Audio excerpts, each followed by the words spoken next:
കർക്കിടക വാവുബലിക്കായി പ്രധാന ക്ഷേത്രങ്ങൾ ഒരുങ്ങി. ക്ഷേത്ര കടവുകളിലും സ്നാനഘട്ടങ്ങളിലും വ്യാഴാഴ്ച പുലർച്ചെ മുതൽ ബലിതർപ്പണ ചടങ്ങുകൾ ആരംഭിക്കും. കർക്കിടക വാവിനോടനുബന്ധിച്ച് വിവിധ ക്ഷേത്രങ്ങളിൽ തിലഹവനവും പ്രത്യേക പൂജകളും നടക്കും. പിതൃപുണ്യം തേടിയെത്തുന്ന ആയിരക്കണക്കിന് ആളുകളെ വരവേൽക്കാൻ വിവിധ ക്ഷേത്രങ്ങൾ ഒരുങ്ങി. പുലർച്ചെ 5 മുതൽ ഉച്ചപൂജ വരെയുള്ള സമയത്തായിരിക്കും ബലിതർപ്പണ ചടങ്ങുകൾ നടക്കുക. കടപ്പാട്ടൂർ മഹാദേവ ക്ഷേത്രത്തിൽ അരനൂറ്റാണ്ടായി നടന്നുവരുന്ന കർക്കിടക വാവു ബലിക്കുള്ള ഒരുക്കങ്ങൾ പൂർത്തിയായി. കീച്ചേരിൽ നാരായണൻ നമ്പൂതിരിയുടെ മുഖ്യ കാർമ്മികത്തിലാണ് ചടങ്ങുകൾ നടക്കുക. വാവു ദിനത്തിൽ ക്ഷേത്രത്തിൽ തിലകഹോമം, നമസ്കാരം, കൂട്ടനമസ്കാരം, വിഷ്ണുപൂജ എന്നിവയും നടക്കും. ഇടപ്പാടി ആനന്ദ ഷൺമുഖ ക്ഷേത്രത്തിൽ പ്രസിദ്ധമായ വാവുബലിക്കുള്ള ഒരുക്കങ്ങൾ പൂർത്തിയായി. ഒരേ സമയം 1000 പേർക്ക് ബലിയിടാനുള്ള സൗകര്യം ഒരുക്കിയിട്ടുണ്ട്. പിതൃനമസ്കാരം, പിതൃപൂജ, സായുജ്യപൂജ എന്നിവയും നടക്കും. പാലാൾ ആലം മഹാദേവ ക്ഷേത്രത്തിൽ ബലികർമ്മം ചെയ്യുന്നതിനുള്ള ഒരുക്കങ്ങൾ പൂർത്തിയായി. രാവിലെ 5 മണിക്ക് കിഴക്കേ നടയിലെ കടവിൽ ബലിതർപ്പണ ചടങ്ങുകൾ ആരംഭിക്കും. അന്തിനാട് മഹാദേവ ക്ഷേത്രത്തിൽ രാവിലെ 5 മണിക്ക് ബലിതർപ്പണ ചടങ്ങുകൾ ആരംഭിക്കും. കീച്ചേരിൽ കേശവൻ നമ്പൂതിരിയുടെ മുഖ്യ കാർമ്മികത്വത്തിലാണ് ചടങ്ങുകൾ നടക്കുക. പിതൃനമസ്കാരം, കൂട്ടനമസ്കാരം, ഔഷധക്കഞ്ഞി വിതരണം തുടങ്ങിയവയും നടക്കും. അന്തിനാട് ശ്രീ മഹാദേവ ക്ഷേത്രത്തിലെ ഇപ്രാവശ്യത്തെ കർക്കിടക വാവുബലിയോട് അനുബന്ധിച്ച് പിതൃതർപ്പണത്തിന് വളരെ വിപുലമായ അടിസ്ഥാന സൗകര്യങ്ങളാണ് ഒരുക്കിയിട്ടുള്ളത്.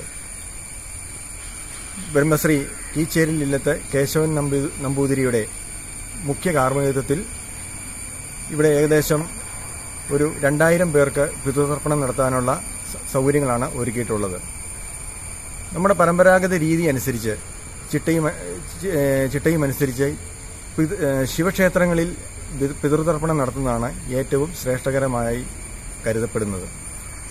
അതിൻ്റെ പശ്ചാത്തലത്തിലാണ് നമ്മുടെ ക്ഷേത്രത്തിൽ വിപുലമായ സൗകര്യങ്ങൾ ഒരുക്കിയിട്ടുള്ളത്.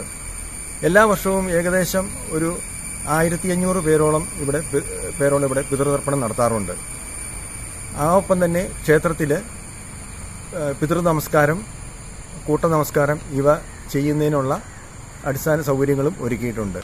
കിഴുവംകുളം ആലുതറപ്പാറ ധർമ്മശാസ്ത്ര ക്ഷേത്രത്തിൽ വാവുബലി നടക്കും. ക്ഷേത്രക്കടവിൽ സുരേഷ് ശർമ്മയുടെ നേതൃത്വത്തിലാണ് ചടങ്ങുകൾ നടക്കുക. വേഴങ്ങാനം മഹാദേവ ക്ഷേത്രത്തിൽ രാവിലെ 5 മണിക്ക് ബലിതർപ്പണ ചടങ്ങുകൾ ആരംഭിക്കും. ക്ഷേത്രക്കടവിൽ ബലിതർപ്പണത്തിന് സൗകര്യമൊരുക്കിയിട്ടുണ്ട്. തൃശ്ശിവിപ്പേരൂർ തെക്കേമടംവക പൂവർണി മഹാദേവ ക്ഷേത്രത്തിൽ കർക്കിടക വാവുബലിക്കുള്ള ഒരുക്കങ്ങൾ പൂർത്തിയായി. ക്ഷേത്രക്കടവിൽ ബലിതർപ്പണത്തിന് സുനിൽകുമാർ VK വടക്കേപ്പറമ്പിൽ നേതൃത്വം നൽകും.